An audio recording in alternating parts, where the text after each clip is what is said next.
கட்டையில சுத்துறிய எதுக்கு? நீயும் சொல்லு விட்டு பார்த்துடணும் அதுக்காக. சில்லறைய கேக்குறிய எதுக்கு? கடன் சொல்லி விட்டு போயிடுவே அதுக்காக.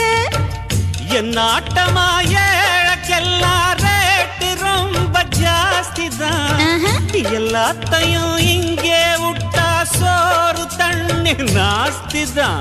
வெட்டியாக என்ன பேச்சு வெள்ளவாசி ஏறி போச்சு. நானும் தானே வாழணும். பக்கம் வந்த மாமா இதுக்கு பேரம் பேசலாமா? பாக்கு பாய போட்டு படிப்பேன் பயாஸ்கோப்பு பாட்டு. எப்படி எப்படி சமஞ்சது எப்படி? அப்படி அப்படி சமஞ்சது எப்படி?